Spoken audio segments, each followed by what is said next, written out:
പിതാവിൻ്റെയും പുത്രൻ്റെയും പരിശുദ്ധാത്മാവിൻ്റെയും നാമത്തിൽ ആമേൻ. ദിവ്യകാനീശോയിൽ ഏറ്റവും സ്നേഹമുള്ളവരെ, ജൂബിലി വർഷത്തിലെ 50 നോമ്പിലേക്ക് നാളെ മാർച്ച് മാസം 2-ാം തീയതി ഞായറാഴ്ച മുതൽ നമ്മൾ പ്രവേശിക്കുകയാണല്ലോ.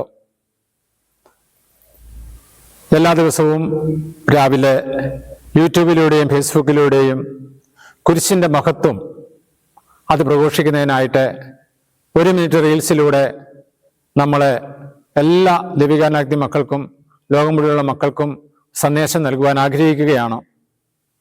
ഈ 1 മിനിറ്റ് ചിന്തകളെ നിങ്ങൾ സ്വയം പ്രേക്ഷിതരായി നിങ്ങളുമായിട്ട് ബന്ധപ്പെടുന്ന എല്ലാ ഗ്രൂപ്പിലും ഷെയർ ചെയ്ത് ഓരോ വ്യക്തിയും ഈശോന് കുരിശിൻ്റെ മഹത്വത്തെ പ്രഘോഷിക്കുന്നതിനായി മാറുവാൻ ഞാൻ ആഹ്വാനം ചെയ്യുന്നു.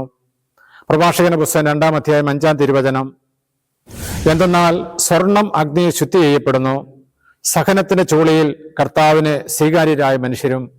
അതെ, കർത്താവിന് കുരിശിന്റെ മഹത്വം ഈ 50 ദിവസം പ്രഘോഷിക്കുവാൻ ലോകമെങ്ങുമുള്ള ദിവ്യകാരുണ്യാഗ്നി മക്കളെ സ്നേഹപൂർവ്വം ഞാൻ സ്വാഗതം ചെയ്യുന്നു. കുരിശിതനായ ഈശോ നമ്മളെ അതിന് അനുഗ്രഹിക്കട്ടെ. ആമേൻ.